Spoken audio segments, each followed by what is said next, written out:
Hello and welcome to the latest episode of the Low Budget Review Show. I am your host, Eric Smith, and today I am talking about Blood on Satan's Claw, or The Devil's Skin, by Robert Wynne-Simmons, with illustrations by Richard Wells. This is a most sensational account of deviltry that took root in the village of Chapel Folding. Really dig that cover. Like that on the back cover, and I am just going to read back cover copy here. Blood on Satan's Claw is widely regarded as part of the unholy trinity of cult classics, which gave birth to the film genre that would become known as folk horror. Along with The Wicker Man and Witchfinder General, it found new ways to terrify audiences using elements of superstition and folklore.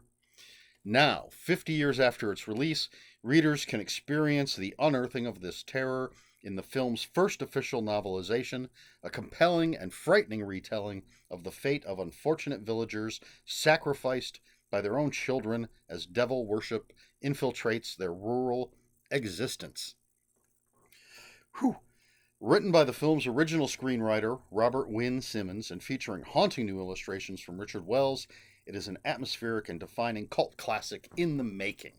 And this is from Unbound. Did I mention Unbound is the publisher? For the too long didn't read folks, I gave this 4 out of 5 stars. I really liked it. There's an introduction.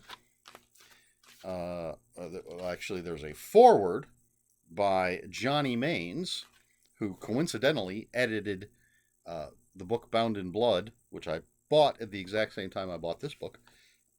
So a foreword by Johnny Maines, and then an introduction by Robert Wynne-Simmons, where he talks a little bit about writing the original screenplay. It was supposed to be sort of an anthology story, 3 separate stories all in one film, but eventually it became just one story.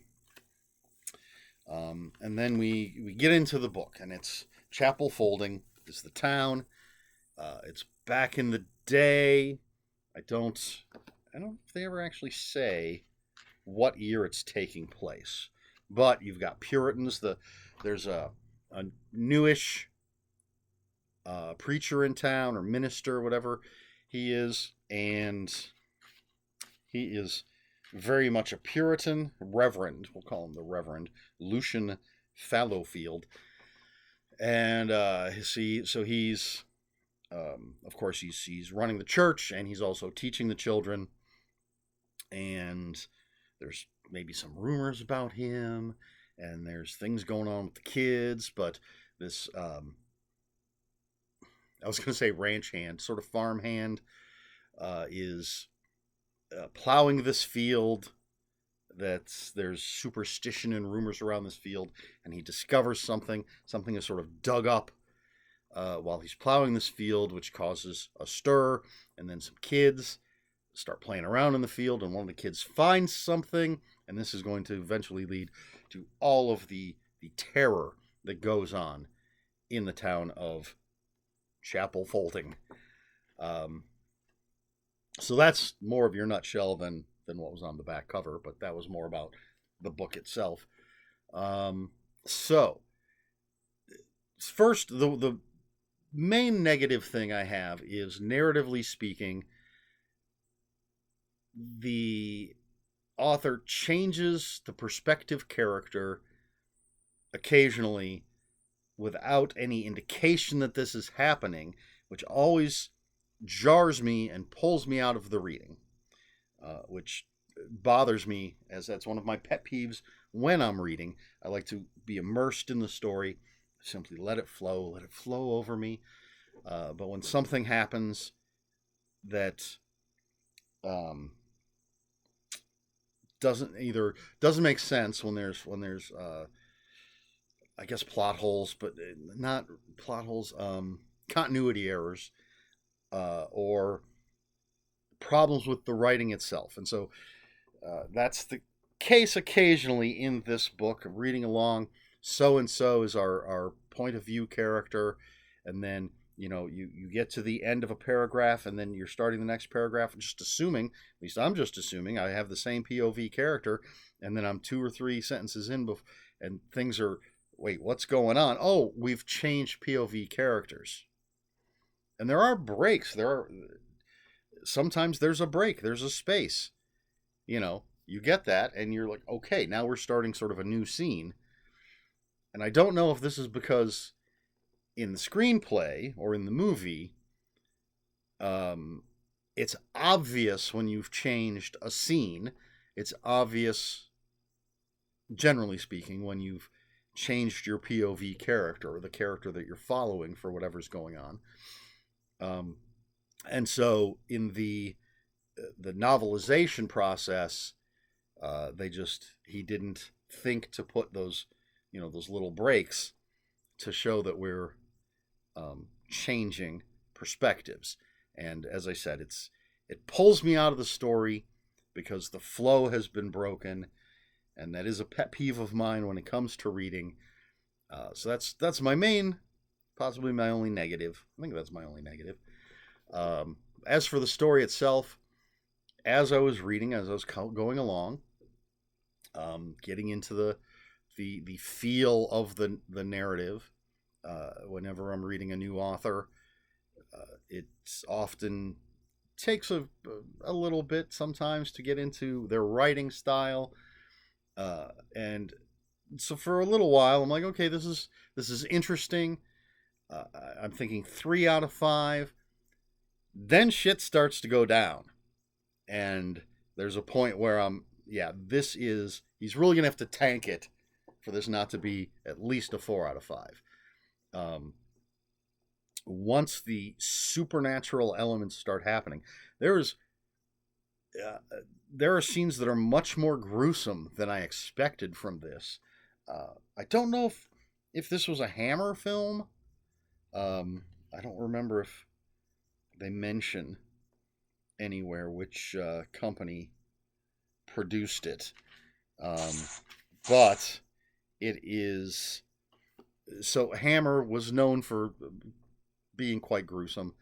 But I don't know, I just didn't expect some of the... this isn't extreme or splatter, but still some very gruesome things that happen, some frightening things, some tension builds up, some horrible things happen, some very, very, very horrible things, unexpected things happened. I didn't expect the narrative.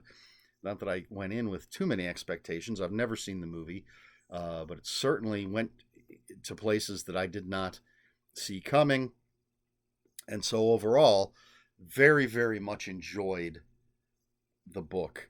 And for the most part, the reading experience, except for those times when, again, I was pulled out of it because of the changed POV without any warning. Let's see. Here's just an example of the types of illustrations. A very simple one, but just a lot of fun. I enjoy folk horror. I enjoy Hammer films and that sort of thing. Let's see if this even tells me when the movie came out. Let's see. Well, Witchfinder General, it says, was in 68. The Wicker Man was in 73. So if this was part of that Unholy Trilogy, it would have to have been around that time. And the author does talk about in his introduction. Oh, here we go.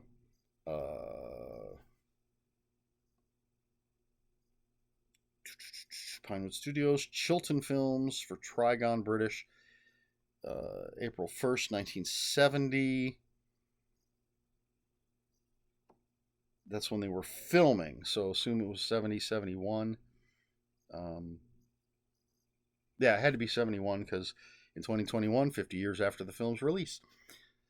So, the author talks about in the introduction that in the movie, some of the characters were just the preacher, the judge, and he gave them names and built up their backstory a little more in the novelization.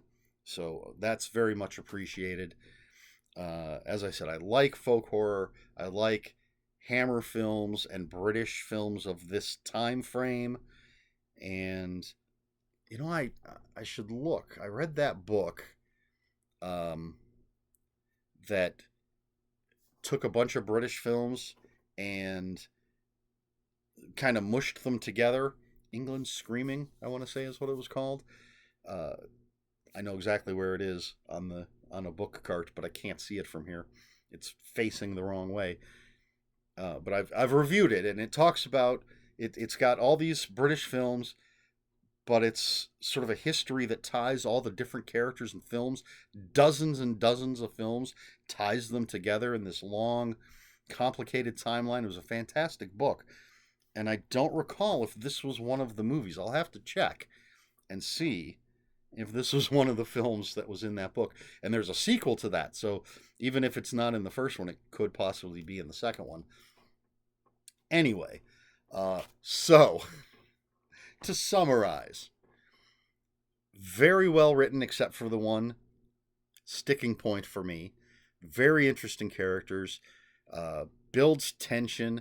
There's great moments of horror, and basically, it's back in the day, witch hunts, and I believe it takes place generally after the major witch hunts of England. And because the judge character, who does have a name, I just don't remember it, there's a lot of, with him, there's a lot about science and proper knowledge, the supernatural. To him, the witch hunts were ridiculous. There is no supernatural. There are no witches.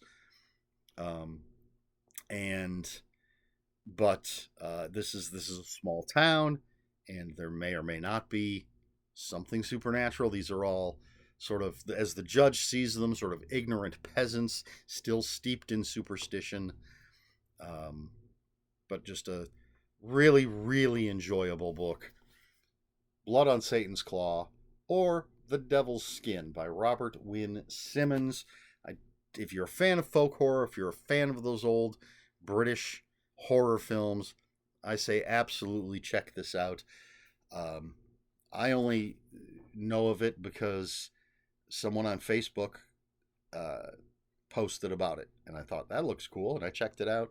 And Unbound, apparently, they publish stuff that's backed by Kickstarter, or crowdfunding. Well, I shouldn't say Kickstarter, but it is crowdfunding.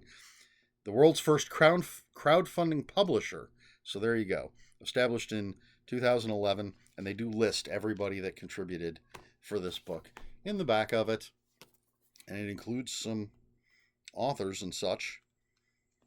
But there you go. 4 out of 5 stars for Blood on Satan's Claw or The Devil's Skin, Robert Wynne-Smith.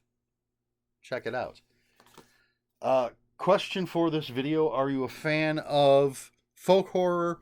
Are you a fan of old 60s, 70s, 80s Hammer British horror films like The Wicker Man, Witchfinder General? I've never seen. I want to see the British cut of The Wicker Man, the original, because I believe the American version is inferior. From what I've heard, it's an inferior version. They made some cuts to it.